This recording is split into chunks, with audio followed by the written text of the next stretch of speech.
Okay, good. Let's get started.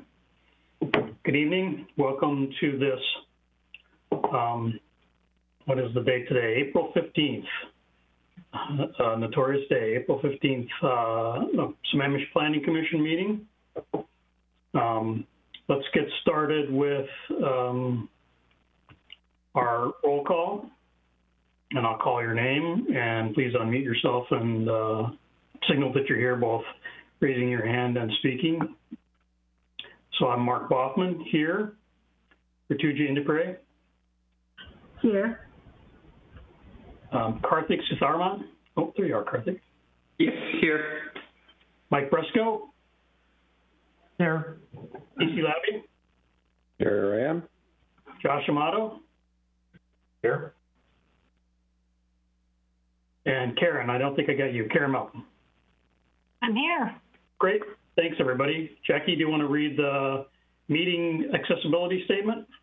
Of course, thank you. Pursuant to the Governor's Emergency Proclamation 20-25, the city is unable to provide an in-person location for the public to listen to the virtual Planning Commission meeting this evening. Meetings are still accessible to the public, and public comment can be submitted. To view the meeting live, that can be done on the city website at www.sammamish.us/TV21, on the city YouTube channel, or on the Comcast Channel 21 within Sammamish only. To view the meeting later, meetings are usually available the day after the meeting on the City Sammamish website, on the City YouTube channel, and on Comcast Channel 21 within Sammamish only. Thanks. Thank you, Jackie. Okay, so next is approval of the agenda. And I did want to call to your attention, there was a couple of minor changes to the agenda. Some wording changes, and also for anyone listening, the public comment section that's typically there for agenda-related public comment has been removed, because that's essentially the agenda-related public comment will be part of the public hearing this evening, so it's a duplication. So that's just slight adjustment to the agenda. Okay, is there any comments or objections or corrections to the revised agenda? Seeing none, we'll call the agenda approved by common consent. Next is approval of our minutes from our last meeting, which was March 18th. Does anybody have any comments, corrections from the meeting minutes from the March 18th meeting? I don't see any comments or corrections, so we'll call the minutes approved by common consent. Okay, next is public comment for non-agenda items. So, Jackie, why don't we do public comment for non-agenda this evening? All right, for our non-agenda public comment, pursuant to the Governor's Emergency Proclamation 20-25, the city is unable to provide an in-person location for the public to listen to the virtual Planning Commission meeting this evening. Meetings are still accessible to the public, and public comment can be submitted. For verbal comment, up to 3 minutes of verbal public comment for non-agenda items may be provided per person live during the meeting. In order to provide verbal public comment, you must call in. Please call the following number and input the access code when prompted. The phone number is 1-872-240-3311, and the access code is 699-839-229. Once you have joined, you'll be placed on mute. The meeting operator will unmute you when it's your turn to comment. You will hear an unmuted voice say unmuted when that occurs, and the operator will ask you to begin your comment. Please hang up when your comment is complete. All right, it looks like we have one caller so far. I'm going to go ahead and unmute you. Please begin by stating your name and where you live for the record. Thanks. Hi, my name's Mary Wichter, and I live at 408 208th Avenue Northeast in Sammamish, Washington for the past 20 years. I sent in a public comment for non-agenda tonight called the Kirkland Bungalows. Used to drive through Kirkland a bunch, so I've seen development over the years, and this is one of my favorite places, and since you've got development regulations. This conference will now be recorded. Since you have development regulations phase 2 upcoming, this is sort of a look at something I had sent in last October to the city and hadn't heard back or seen it shown with anybody, so I wanted to make sure you guys see it. It's at Northeast 97th Street and 132nd Avenue Northeast in Kirkland, 98033. I did send a link so you can do a Google Maps site. The 360-degree view, you can actually walk through it doing that. One of the reasons I like it is it starts off with a gazebo monument. This is actually for the HOA. It also be used as a bus stop because there's a waiting area and the bus stop is right there. That's the main entrance off 132nd Avenue Northeast, which is a fairly busy connector. There's 15 different single-family homes, and they have multiple house styles, and I've shown those in the photographs of the email that I sent you. There are some shared driveway uses, so that there's houses that front the street and then houses that are set back a little bit. It gives plenty of room for people. All of them have a garage spot, which is covered, plus parking for at least one car. Some of the driveways are a little bit longer, and there is also availability to do parking on the street, which is a public road on one side. The other side's a fire lane. And each yard is individually landscaped, and they all look really nice, very comfortable and welcoming. Even when the cars are parked on the street, you can still see the UPS truck goes by there because that happened while I was there. For the stormwater ditch, they have actually a green rain garden for stormwater, and then there's a stormwater pond, which is mostly dry during the year but can be wet, and they have in-street piped stormwater as well. So they're public roads with lights, fire, stormwater, and sewer. There are no overhead lines. And on the photos that I sent you can see if you think that it's good and fitting. So stormwater pond is there for detention with the culvert. Almost everything is green. There is a little bit of fencing at the entrance and the exit, but really not fenced at all, so it gives people their own privacy, but they do it without fencing, mostly through the vegetation. The two stormwater tracts are owned by the city of Kirkland, but the grassy ditch is there with nice trees and shrubs. The stormwater areas do have capacity, and it's an inviting sidewalk on one side, which is very green with shade and shrubs. It's good for safety. It's separated. It's a slightly curved road, which also adds to the nice amenities of how everybody can live privately and people can walk through and live on the street. They're also well spaced. Each one is a two-story. They're about 1,500 square feet, two-bedroom, two-bath, assessed value about $700,000, and the lots are about 2,300 to 4,100. So it could be an R6, R8, or stronger development, and I just wanted to send it in to show you an example of what I think could be done in our city. Also, if you just go to the west on that, there's another development that I like. There were some new homes that you can see, and that's in my material. So thank you for the time to speak on this, and I'll let you go on with the rest of the meeting. Thank you for your comments, Mary. Sorry about the recording announcement. Our GoToMeeting is being a little bit finicky tonight. That was our only caller for our non-agenda public comment. I'll hand it back to you, Chair Boffman. Thanks, Jackie. Always nice to have a little music during the Planning Commission meeting. Okay, let's move on to our great. Let's move on to our main business for this evening, which is an old business item, the Urban Forest Management Plan. I want to just take a second and remind everybody kind of how this will go, unless I hear that there's any corrections to my description here. So we'll have any presentation by staff related to this, and then we'll have a period of time when we can ask questions as a result of that presentation. Then we'll open the public hearing and take public comment and close the public hearing. And then someone will need to make a motion to recommend to the City Council the Urban Forest Management Plan, and the staff's included a recommended motion in the agenda packet for this evening, so that's helpful. So it needs to be moved and seconded, and then we can deliberate and make changes if we want to, or whatever the process looks like to do that. And then we'll take a vote, and that should wrap up our recommendation to the City Council. So just kind of remember that it's in that order. All right, so let's start with any presentation. Great. Thank you, Chair Boffman. Give me just 1 second to get the presentation pulled up for you.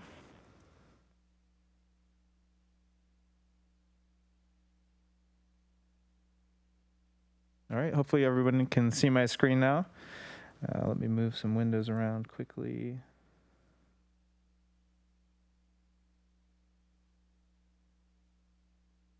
Oops. Sorry, I'm experiencing slight technical difficulties. All right, here we go.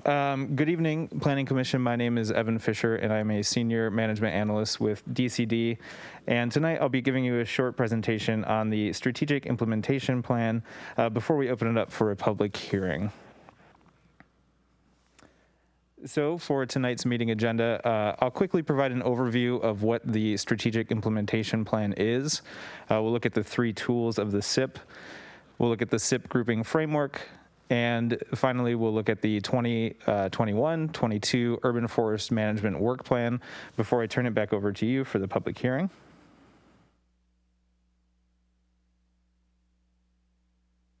So as we know by now, the Urban Forest Management Plan, which was adopted in 2019, is the city's policy guide for growing, managing, and enhancing trees within the city.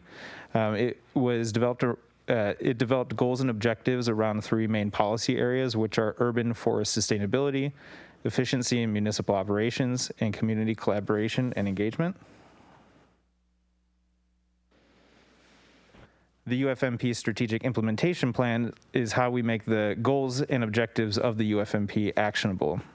It does this by creating a framework to guide urban forestry work within the city and utilizes 3 tools, which are the Implementation Strategies Matrix, biannual work plans, and the State of the Urban Forest Report.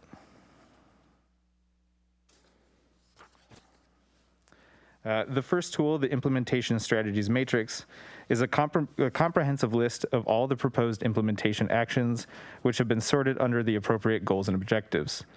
The matrix was developed by collecting implementation actions suggested by the Planning Commission, City Council, and public during the development of the UFMP, as well as the annual docket process.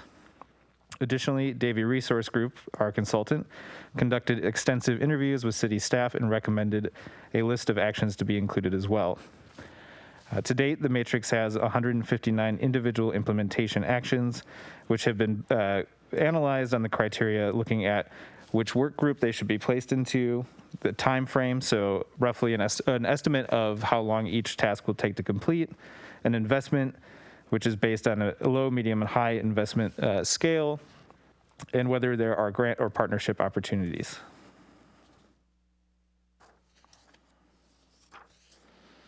I think the simple graphic helps to illustrate how the implementation strategies matrix is meant to work. So it is a living document where we can always continue to add implementation actions. It will act as a repository or a bucket, if you will, of these actions. And as work plans are developed, we can pull implementation actions out of the bucket and put them onto future UFMP work programs. The second tool of the SIP are the biannual work plans. These work plans will be staff's guide to urban forestry work each year. The plans will be developed to align with the biannual budget cycle and will be constructed using the implementation actions from the matrix, or in this case, the bucket. Work plan parameters will be established based on the adopted urban forestry budget, staff capacity, and the policy goals of the City Council.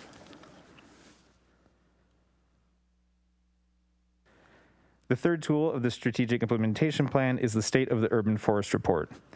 The report will be developed and delivered annually and will account for the work plan progress that has been completed that year. The report will use performance measures and metrics to track work plan progress and will allow the Planning Commission and City Council to assess work plan progress and use that information to adjust the coming year's work plan if necessary.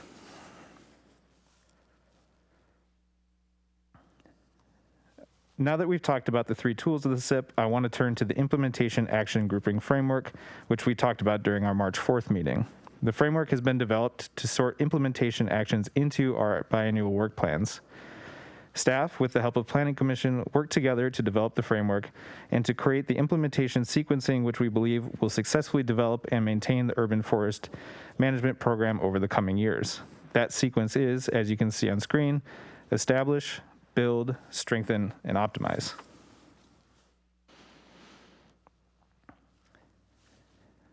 To help us visualize how the grouping framework works, I wanted to bring our lovely bucket of implementation actions back, which currently is full of 159 individual implementation actions.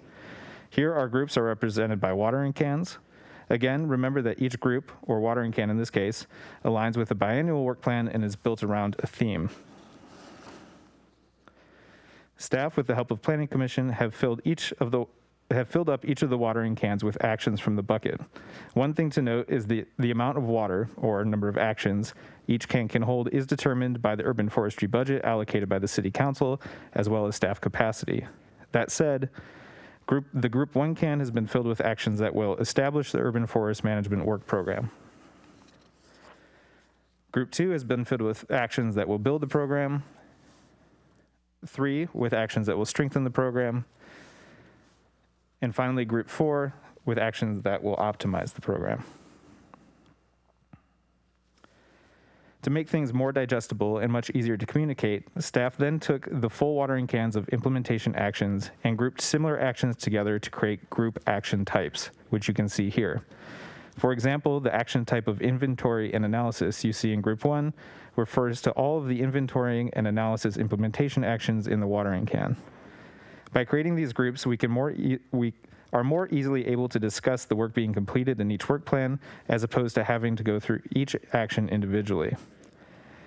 While most action types have been sorted under one of the 4 groups, some action types will be ongoing and will occur in every group. Examples of those action types are those like tree planting on public property, staff and volunteer training, or the state of the urban forest report. As you can see with the red lines, some changes have been made since you saw the grouping framework last, and this is to reflect comments from the Planning Commission. You'll note that exploring potential revenue sources, tree board research and reporting, and tree webpage updates have been added to Group 1, and tree permitting analysis has been moved from Group 3 to Group 2.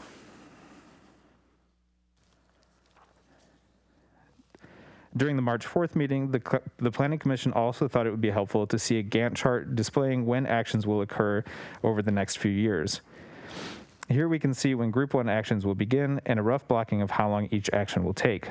The important things to note here are that there are actions from Group 2 that will have lead time that blends into Group 1, which we can see with code policy updates, tree board research and reporting, and tree permitting process early research.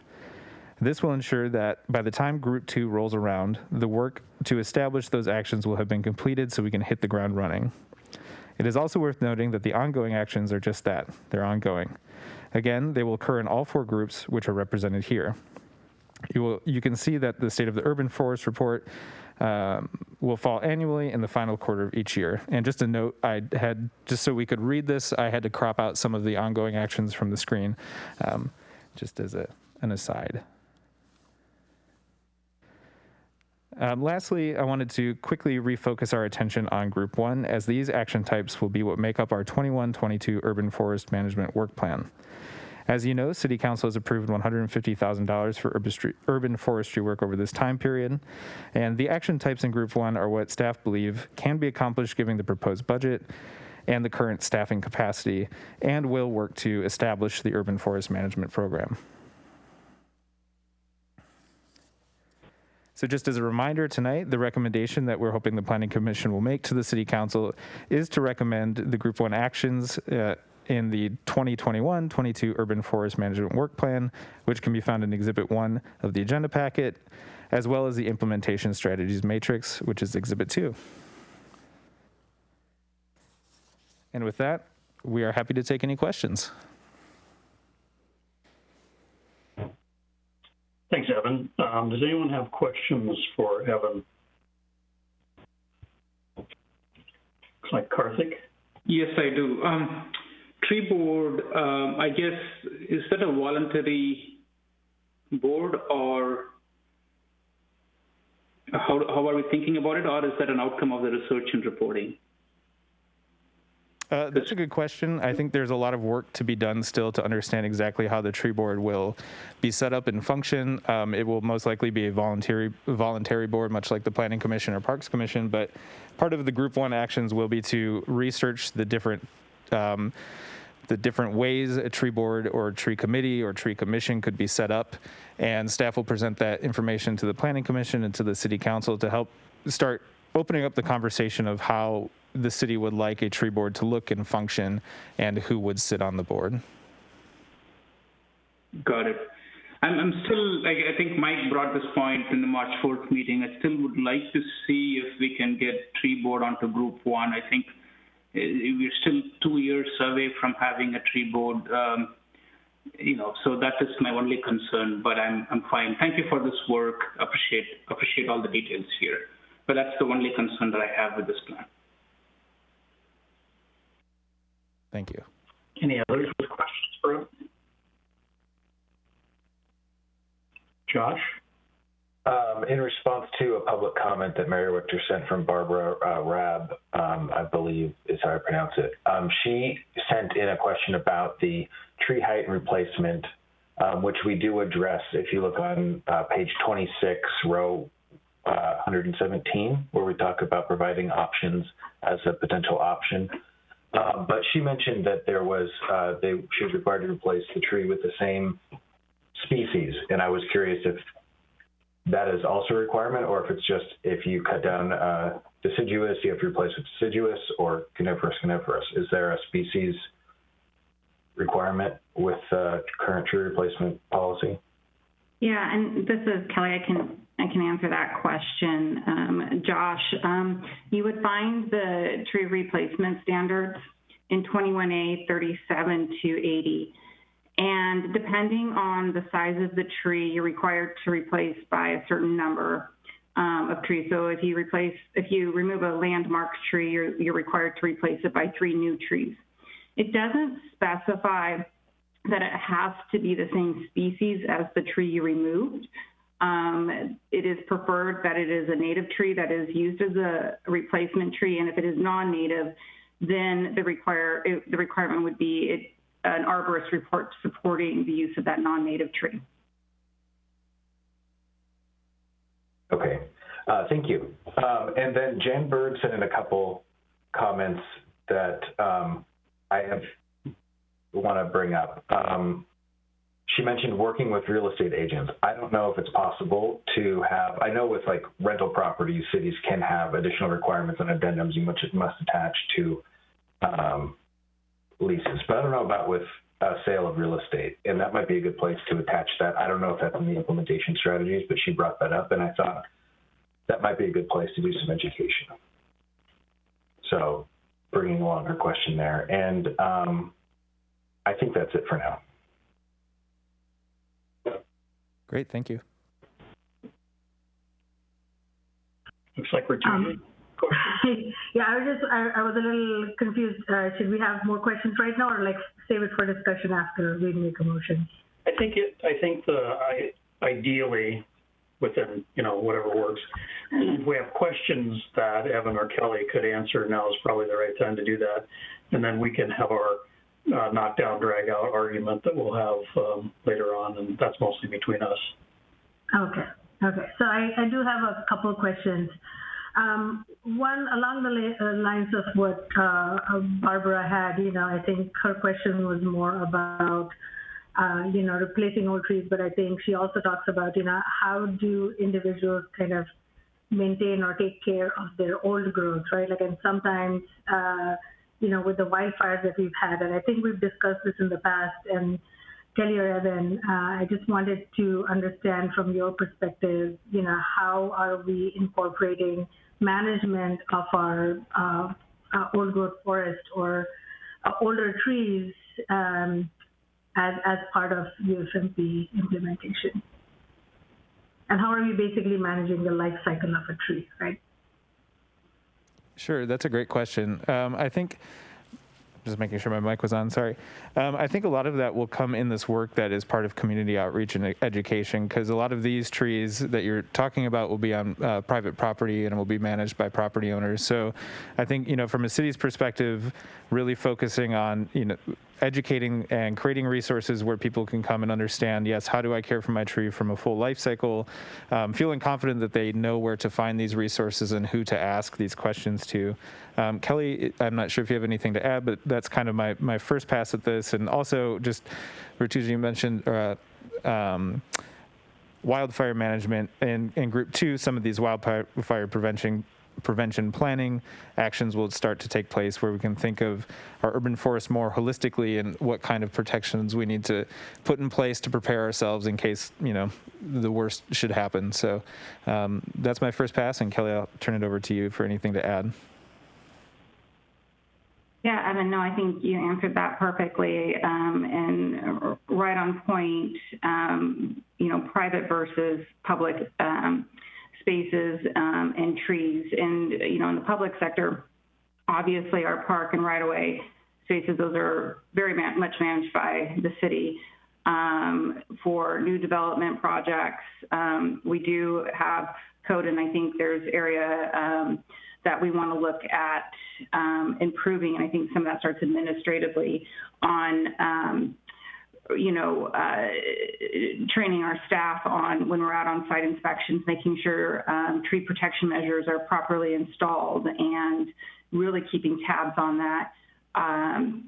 And that is stuff that we currently are working on. We're always looking to improve and how we can do that better. So, yeah, but I agree with what Evan said. I just added on to what we do on the public side with our trees that we own and maintain, and keeping that old growth, fairly old growth. Some of these trees are,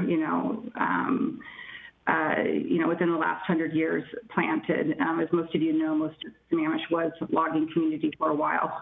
And so we do want to maintain those and protect them. Right. And then one last question that I have is, or maybe two, when we talk about partnerships, are we also talking about, partnering with institutions like our school districts? We have 3 school districts who own sizable kind of properties, and they have their own, goals for sustainability. Are we partnering with them? And then also, how does this work with our, with our commercial centers? Like we have our shopping plazas. How are we working with those entities as well in the implementation of our urban forest plan? Yeah, that's a great question. I can't remember which specific implementation action it is, but reaching out and partnering with school districts, there are actions there to create education programs within the schools and utilize those resources as part of outreach to the community. So yes, engaging school districts is one of those partnerships that we'll be looking to do over the years. Of course, when that happens will sort of depend on when those actions fall within the work plans and can work with staff capacity. As far as business centers and commercial centers, I think that's a great point and something to keep in mind when we start doing these outreach efforts and building our partnerships. I'm not sure that there's anything explicitly mentioned at the time in the matrix, but definitely a good partnership opportunity to explore. So thank you for that comment. Yeah, and the last one is, I know we are planning to have a website and tree, just to do tree updates or updates to our urban forest canopy. And I'm wondering if we can also highlight sort of in that the effects of climate change that are really impacting our geography, and how can we be better stewards of land. So information on that would be really appreciated. Sure, and I think that's sort of a natural tie-in to some of the emergency preparedness work that we'll have to do as a result of our changing climate. So I think that's appropriate and a good comment. So thank you very much.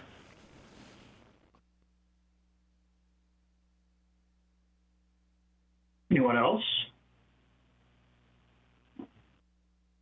All right, I have 2 questions that are really mostly procedural, I think. One is, along the course of this discussion, and probably even this evening, we have had and we will have some good public comments, and some of those that even have been tracked on the comments matrix. And sometimes the response is, from staff is, thank you for your comment, which is probably an indication that that comment is related to work that still needs to be done. So you can't solve everything at the very beginning. My question is, how will we keep track of and not lose some of those really good public comments that we've gotten along the way? Because this has gone on for quite a while, and some of it's been documented quite well, and some of it maybe, is a bit old. But how will we keep track of those as the work gets undertaken so we don't lose those good questions and those good comments? Yeah, I think that's a really good question. Kelly might have a bit more to add on this because I think she was very successfully able to track comments from the very beginning of the development of the UFMP. So I think kind of establishing the same practice that Kelly used during the development of the UFMP, so we capture all of, which she did to capture all of the implementation actions. I think we need to do the same thing and, create a matrix, keep it running. And I think that will be something that really will fold in well to when staff are able to designate someone who's leading this program, who's focusing on this work and managing public comments and making sure these are followed up on. Kelly, anything to add? Yeah, I mean, definitely we'll keep the public comments tracked through our public comment matrix that follows this through to City Council. After City Council, hopefully, fingers crossed, approves our work program for 21-22 in the implementation strategies matrix.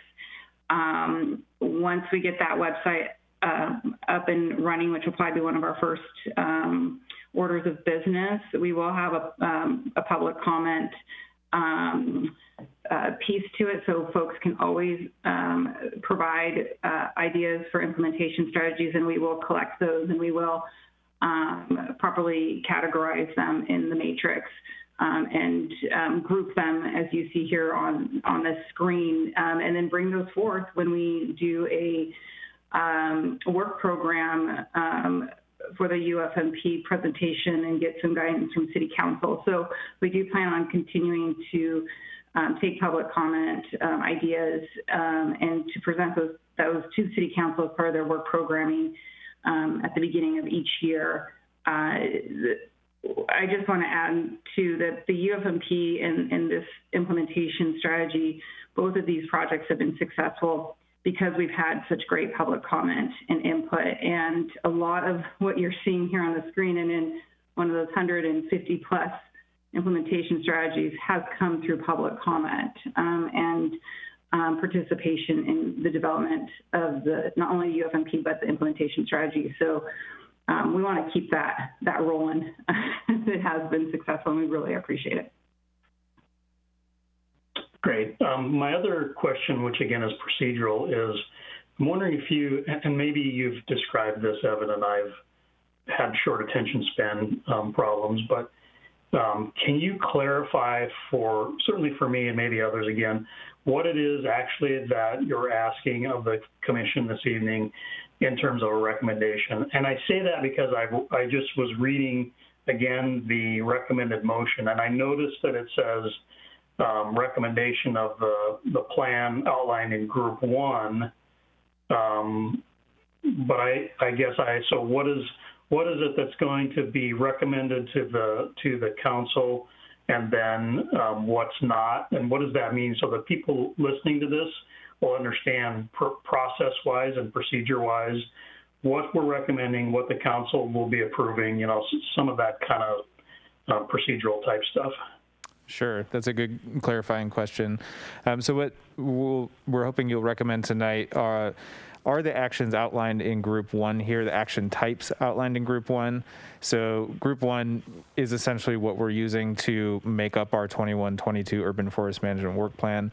What I have on screen here, again, these are the action types. So it's sort of the groupings of all of those individual implementation actions, just simply to make communicating the work easier, but the entirety of the actions proposed for Group 1 can be found in the implementation strategies matrix. So the two items we're asking for you to recommend tonight are the work plan as outlined in the image I showed in the slide previous, as well as the implementation strategies matrix, which holds all of the specific items that will be completed in Group 1.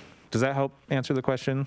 I know it's slightly confusing kind of talking about, how the actions have been grouped from the matrix to the group 1 here, but I hope that helps clarify a little bit. If I could, can I just echo that back and see if at least I understand it, and then maybe others will shake their head that maybe I wasn't paying attention. But I believe what you're saying is that we should recommend essentially the work plan related to Group 1 and the overall implementation strategies matrix as a guide for that work plan, as well as future work on the urban forest management plan. That's spot on. Okay. That's helpful. Thank you. Thank you. That's a good clarifying. Anyone else with a question? Josh, go ahead. Karthik brought this up tonight, and I don't remember if Mike did before, but I remember the staff explaining why we must wait to have the tree board in place, and it had to do with budget and staff time. And I believe if we were to amend this and recommend that the tree board be moved there, it would cause problems with staff and trying to explain things to council. But I think there's interest, and I could be wrong, with us moving that, but we understand the challenges in place. So could we have, as part of our letter to council, saying this is what we recommend, but we also think it's worth exploring moving this up, but that's going to take other council action outside of the budget or current staffing. And this is why, because if you move it up, then things can start falling into line faster. But I don't want to cause problems during the public hearing in a motion if that's just not going to work or is crazy. Yeah, I think the concern with establishing a tree board before 2022 is that we have to staff the tree board. Right now, our commissions are staffed by 2 staff members. It is part of their job descriptions. You have Evan Fisher, who is your planning commission liaison, and then you have Jackie, who is our coordinator. And we don't have staff to staff a tree board. We also feel, after talking with other departments internally, that we really do need to have the time to fully vet what the tree board will look like and the foundation of a tree board, because it may seem easy to have it maybe under the Planning Commission or the Parks Commission, but urban forestry is a citywide issue that we deal with, meaning all departments have a stake in the tree board, and that includes public works. And we do need the time to vet this out and come up with some options. And with some of the other items in Group 1, I'm afraid we wouldn't, if we were to move this, we're going to have to sacrifice something. But more importantly, we have a staffing issue that $150,000 is not going to cover in this current 2-year budget. Okay, that makes complete sense. And even if the council were to approve more staff, it takes time to get people on board. And so just in this cycle, it doesn't seem like it makes sense as much as I might want it to. Okay, thank you. I had one more question, which I noted down, but I didn't ask. And Kelly, you just brought up the Parks Commission and Public Works. And I remember when we had just started working on the UFMP, the Parks Commission had significant input, and I think we had a joint meeting with them as well. Have they reviewed the implementation strategies recently, or has somebody from the Parks Commission made any comments or provided any feedback? So most of our feedback on the implementation strategies did come through the development of the UFMP, and a lot of that collaboration happened during the development of the UFMP. So we did get their input on that for the implementation strategies. As far as the work going forward this year, no, that has not happened, because again, most of that 150 plus list had came through the public engagement and commission engagement that we did during the UFMP back in 2019. Okay, thank you. Because I feel like a lot of things that we are even trying to do in Group 1 rely heavily on the partnerships that the Parks Commission has formed, or the people that they have brought together. So, I was just curious if they had weighed in on this recently, but thank you.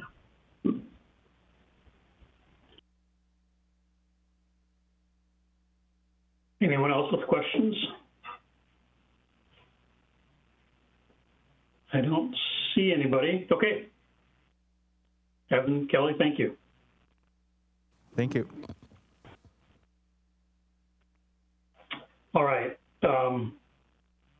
Next, I'm going to open the public hearing and we'll take public comments about the recommended urban forest management plan. Jackie, I don't know if we need to reread the statement or not, but I'm going to call that we'll officially open the public hearing, and if we need to read the statement, then go ahead. Otherwise, let's begin the public hearing. I'm going to go ahead and read it one more time just to give people a chance to call in. I don't want to rush anybody, but I'll just read the second part. For verbal public comment, up to 7 minutes of verbal public comment may be provided per person live during the public hearing.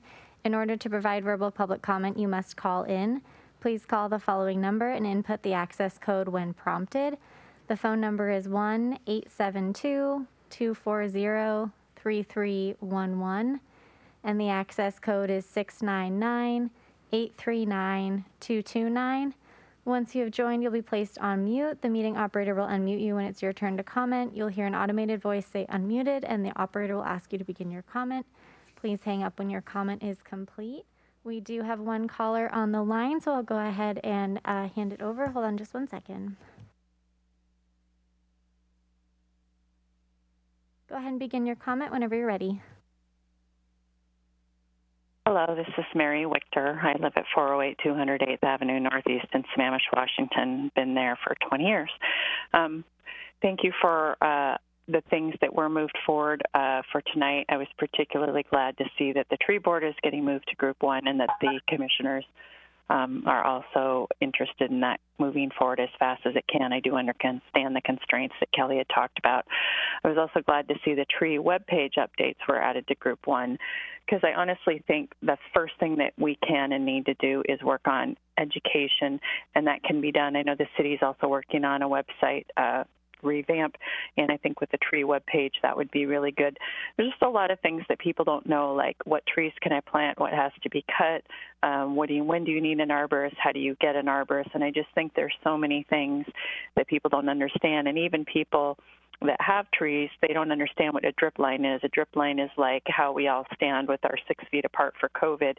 The trees really need that, because when you get in their drip line, it starts impacting the tree the most. So you shouldn't be parking cars under there, putting a lot of heavy materials for construction or porta potties or things like that. The tree drip line should really be protected. So I think there's quite a number of things that could be added under a tree webpage. And because there is so much interested in a tree board, there are a lot of people on the Parks Commission that are pretty knowledgeable about forests and trees. I also, in 2019, did 100 hours training and did 100 hours volunteer work this past year in city parks as a Washington Native Plant Steward. And the Sammamish stewards, including Jan Bird, Sharon Steinbiss, and other people, and there's been multiple cohort groups of those. We had 20 people graduate in 2019 when I did. A lot of them have a lot of knowledge about what are native plants, what's best to do. We do a thing called forest succession, where forests start off with alder trees, then they go to big leaf maple, cedar trees, then they become the Douglas fir, then they go to hemlock, and then when that goes away, then you end up with blackberries and stuff to start again. So when people are looking at, if I've got Douglas fir and they're getting laminated root rot, should you really be going backwards to cedar trees, or should you be going forward to hemlocks? And I wouldn't have known any of that if I hadn't done the native plant training. And I just think that those are things that should be considered. Also, the other thing that has occurred to me is when I've seen the native plant lists from King County, which is the one the city offers, and also Washington Native Plant Stewards have them. It's very hard to find a lot of evergreen plants, and I think for the number of vegetation removed and the trees removed, we really do need to try to find as many evergreen things that we can. And I'm getting a lot of feedback on my own talk if someone can put that down. But I think we need to look at the increase in the number of evergreen native plants on the list, and also in looking at our regulations, what the percentage is from evergreen. So you can't cut down a Doug fir tree and plant a small Japanese maple. No, you have to replace a conifer with a conifer, and the species, as Kelly had said earlier, is not identified. But I think you need to think, are we going forward or backwards in forest succession? And, how large are those trees and where are they going to be? There's a couple things I've seen that could be done earlier in the city is like we have a lot of English ivy that's growing. It grows around trees. It looks like tall stalks on them, and actually it's not really great for the tree. And then when the ivy gets up higher, it blooms and it gets worse, and it pretty much will cover everything. And I think if people were taught or told or trained that they could go around the roots, the base of the tree and carefully cut the ivy away and pull it away, or even if you just let it die and then just keep it off from climbing, that's something that could be done right away. I know that they're doing it in Seattle because there was a recent article on that, but there's a bunch of things. Also, when I first moved to the Pacific Northwest, I didn't know what type of mulch to use for my yard. I happened to live on the other side of Lake Sammamish, just about the same place. It was in Redmond next to Bellevue. And everybody else was putting that beautiful red beauty bark down, so I put it down, and not realizing that when my kids ran around with bare feet, they were going to get tons of little red splinters in them. I wish somebody had told me not to do that. And after I volunteered with the volunteer coordinator and Sammamish stewards a bunch, I found out that you really shouldn't just use a bark-only product. What you need is you want a wood chip product that actually has all parts of the tree rather than just bark in it. And I know if you read the Public Works Standards, it talks about when you use mulch, it's supposed to be a city-approved mulch. It doesn't say what those are, but I know that they're worried about high phosphorus because phosphorus can transport through the ground and soils even up to over a quarter mile, which is what we get into our lakes, and they don't like that, although plants like to have extra phosphorus. So I think there's a lot of information that's available in the city materials, but it's just not out there for people to see. And for the fire risk, I know that stuff's getting booted to the group 3 or 4, but I think one of the biggest fire risks that we have is where people are. I know that when I moved here, a lot of the playgrounds for the schools were wood, and I know that I think every single one of them got caught on fire from fireworks or other things. That also happened in Redmond at the park there, Grasslawn Park, and other places, and so they've mostly been replaced by metal. But I think people need to know how many fires there are in the Sammamish, where they can be, what defensible space is, and I think that's another educational piece that can be done well up front. We don't have to wait for Group 4 for that to happen. The other thing I'd like to have worked on is there are standards for taking care of trees, but you don't take care of a flowering fruit tree that has a lot of suckers that grow every year on it the same way that a landmark tree or a heritage tree really needs to get left alone. So I think that those things are important. Way back in the beginning, Kelly will remember this, when we first did the canopy study, I believe it's from 2015 or 2016, so it's already kind of old, and I know that we've lost a lot of trees then, but we've never looked at leaf on versus leaf off. So again, that reflects back to my what percentage evergreen plants are we shooting for. The other thing I looked up is I looked up the word snag, S-N-A-G. That's where you take a tree that's either dead or dying and you don't get rid of the whole thing. You just top it so it's safe, and then birds can live in it. Woodpeckers love it, and there's a whole bunch of biodiversity around that. The word snag doesn't appear anywhere in our comp plan or in our city code because I just searched for that online. Also for vegetation management and how to take care of it, if you're having to buy native plants or learn how to take care of them or see what they are or learn what blooms when, there's just a lot of materials that could be put as part of education that I think there's a lot of people and stewards in the city that could help with. So I know that we're trying to do what we can, and a lot of stuff has to get booted out for budget, but these are just some ideas I wrote down that we could try to do in the city, hopefully with Group 1. So thank you.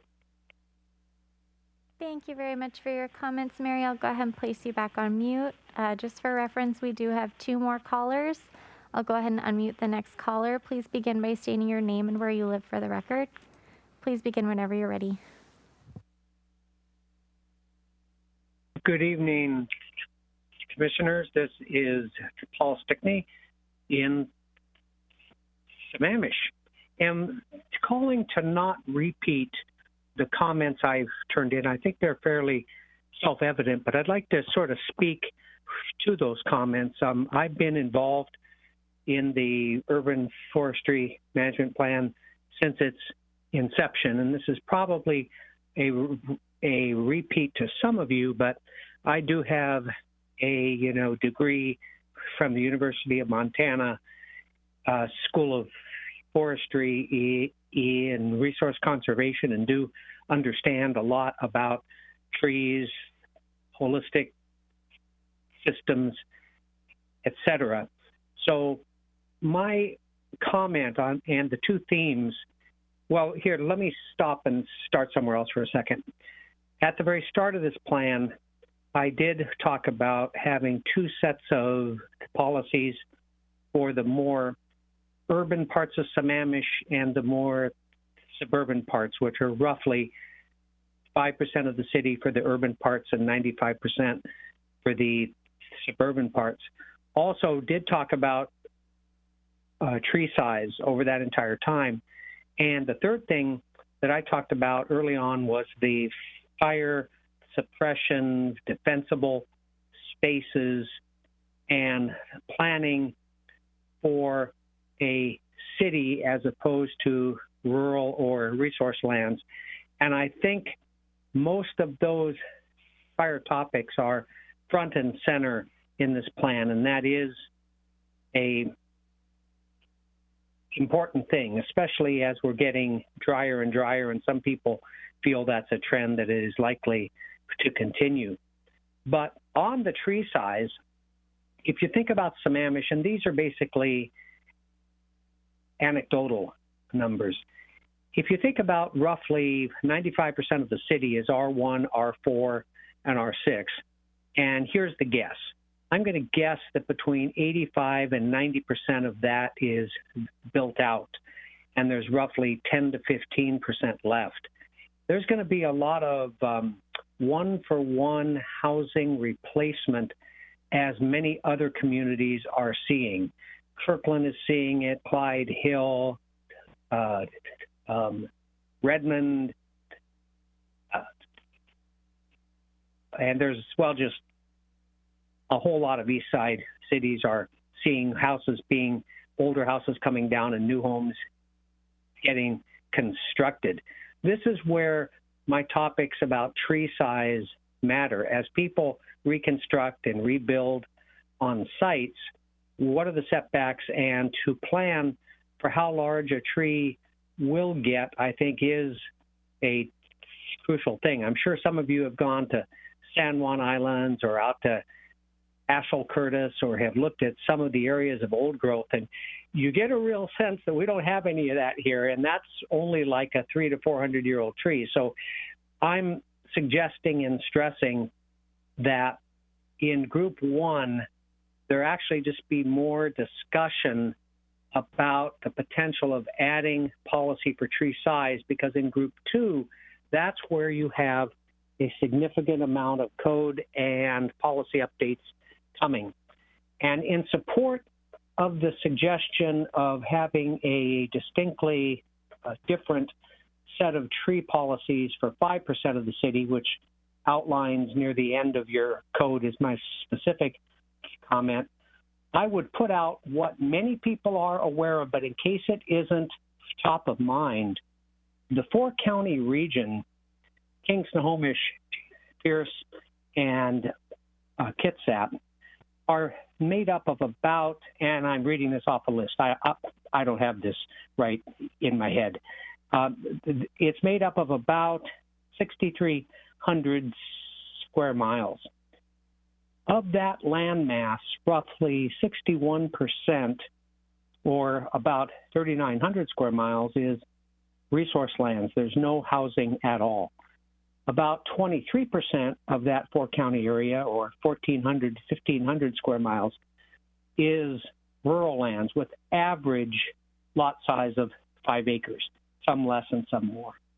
Roughly 16% of that land, just under 1,000 square miles, is the urban land for the four-county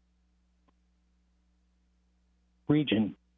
Our community has 95% roughly of our 24 square miles, and I get it mixed up. It could be 22 miles and 2 miles of water, but for sake of discussion, it's either 22 or 24 square miles. 95% is a more rural, suburban, R1, R4, some R6 character, and roughly 5% is anywhere from R8, R12, R18, neighborhood, office, town center, and mixed use. I suggest that with the policies coming up in the next 2 years in comp plan and in the urban forestry management plan, that there just be more discussions and research of peer cities that have done urban forestry plans and find out, did they take a one-size-fits-all for everything, or did they have some distinctly different policies based on some different zones and goals within their community? So again, that's my entire comment.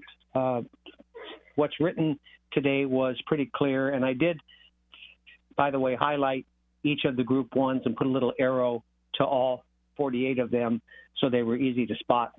That's my comment for this evening, and thanks for the opportunity to speak. Thank you, Paul. I'll go ahead and put you back on mute there. We have one more caller. I'll go ahead and unmute you. Go ahead and state your name and where you live for the record.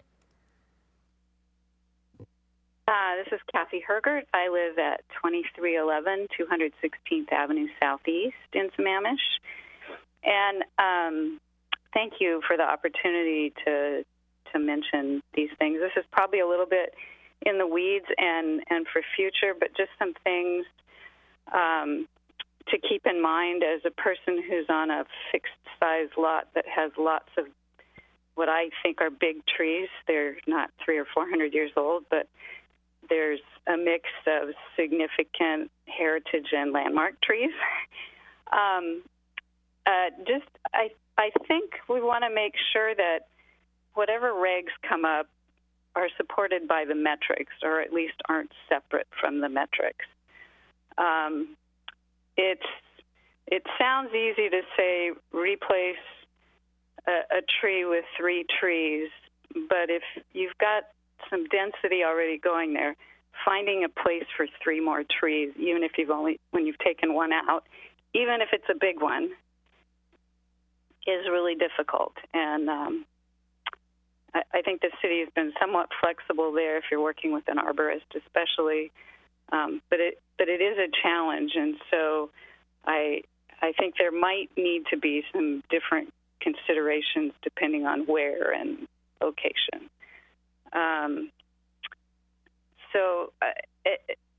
Those are kind of the 2 things that were important to me, that the metrics are not separate from the regs, that we know they support them, and that we come up with some solutions for those kinds of things. I was really disappointed to learn that there is no off-site planting program. It seems like that's a way for the city to get some funding or to get some trees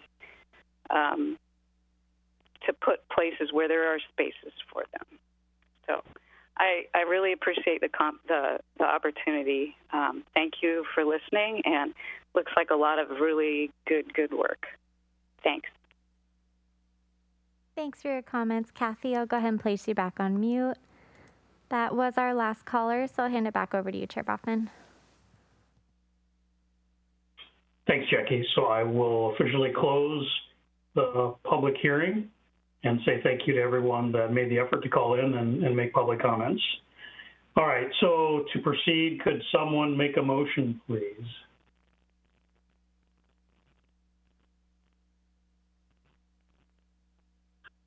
I move to recommend to the City Council the 2021-22 Urban Forest Management Work Plan as outlined in Group 1 of the Implementation Action Grouping Framework and the associated implementation strategies matrix. Is there a second? This is Mike. I'll second. Great, thank you. So it's been moved and seconded that we recommend Group 1 of the City Council and the implementation strategies matrix. Is there any discussion?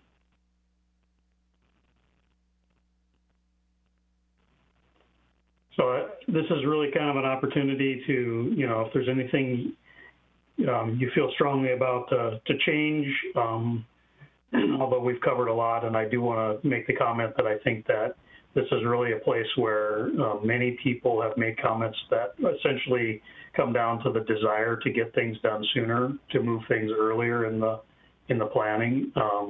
And I recognize and understand that, but I think we should, not allow perfect to become the enemy of good, and let's get something going and get something done. But if there are things that you really feel should be adjusted, let's talk about those now, because this is what we're going to recommend to the City Council. Karthik, did you have something? Yeah, for my own learning, was the $150,000 budget for 2 years? Is that what I heard? Is that correct? Yeah, I believe that because of the way the city budgets, yes, that would be for the 21-22 year to accomplish the Group 1 tasks. Yep. Yeah. Okay. No. I feel strongly about the tree board being earlier, but I understand the budget constraints. I just wanted to learn. Thank you.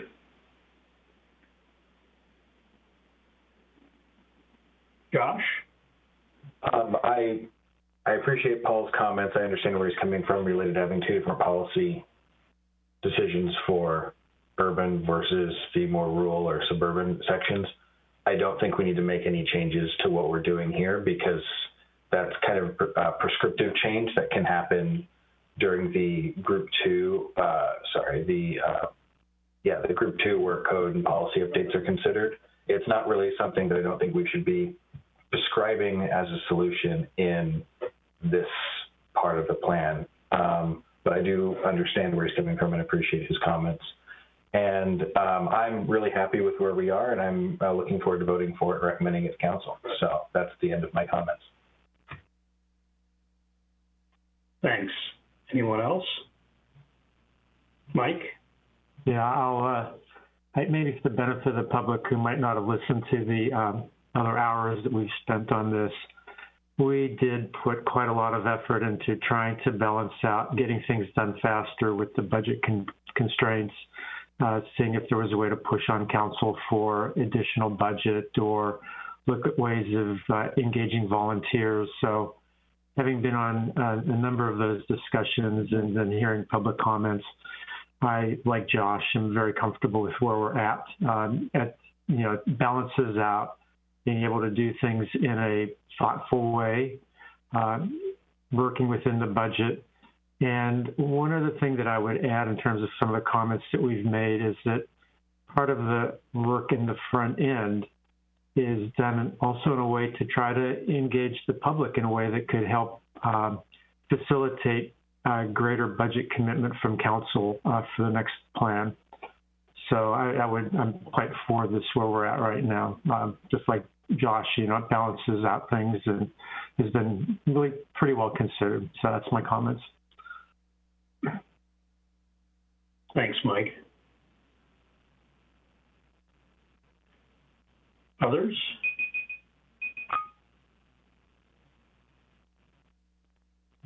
No?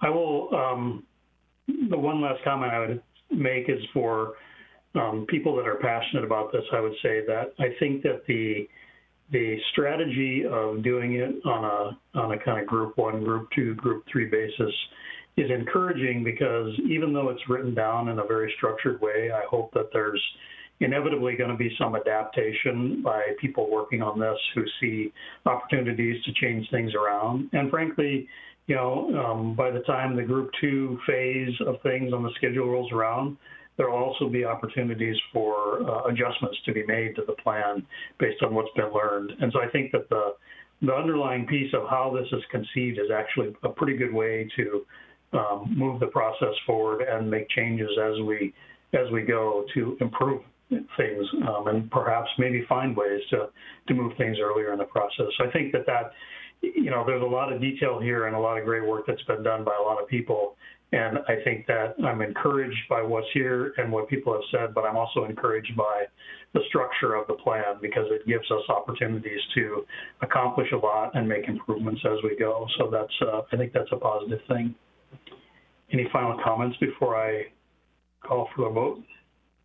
I do have one comment. Moving things from one group to another after we pass this motion and it goes to the council, what is the process? Can we, for example, if somebody decides to lobby the council for additional funding or some sort, what is the process behind that? Or if the council suddenly decides that, hey, we have a lot of money, let's give another $150,000 So what happens in that situations? How fluid is this plan? And what's the process to change from one group to another group? So I'll give you my answer, and then if perhaps Kelly wants to step in and correct me, or Evan, I would say that first recognize that we will recommend this to the council, and they might make changes themselves to what we recommend anyway. So exactly what you described, Karthik, might happen. Somebody might convince them to move something earlier, or they may take something and move it later too. I mean, that's really, they're the kind of final deciders of it. I think if they can allocate more money and find the resources, they end up directing the work plans. So, that's a possibility too. I suspect that the midstream changes are perhaps less likely, because once a work plan is approved for a 2-year period, it's a little bit more firmly in place.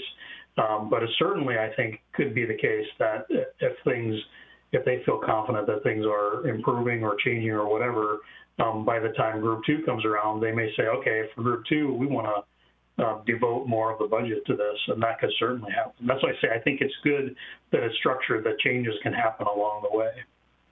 Evan, I see you pop up there. Any comments to that? No, I think that's spot on. The one thing I would just add to is the annual State of the Urban Forest report, and kind of reviewing the work that's been done in that year and looking forward to the next year is an opportunity for council and as well as the Planning Commission to provide policy input and change direction as needed. So that's just the one thing I'd add to Mark's otherwise perfect answer.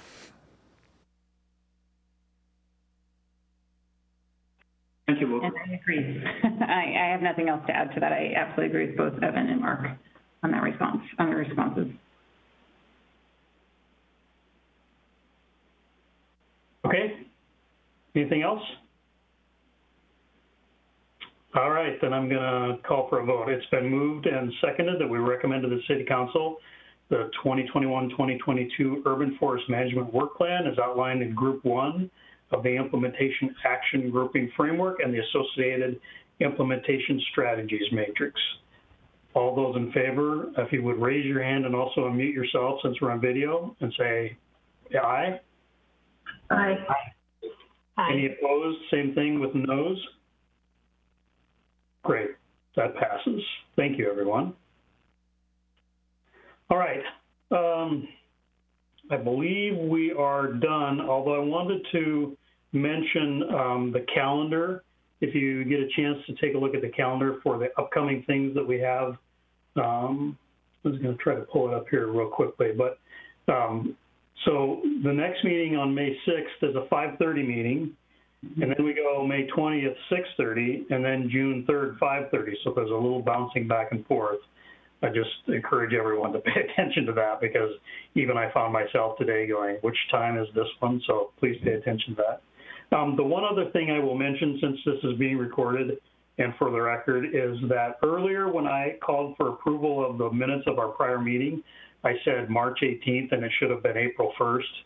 So anyone out there who's particularly fussy about accuracy, that was an error. I apologize for my error. The minutes that were included in the packet were correct, so I think we're fine there.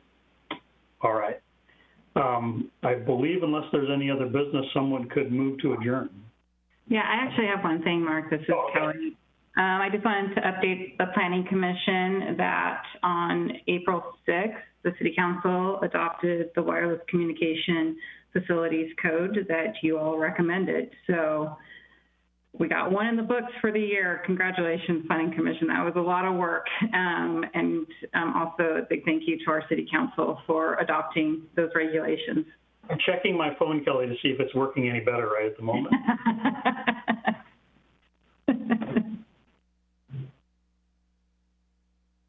Anything else? That's it. That's all I have for you. Okay. Could someone just provide a motion to adjourn? So moved. Second. It's been moved and seconded that we adjourn. All those in favor say aye. Aye. Aye.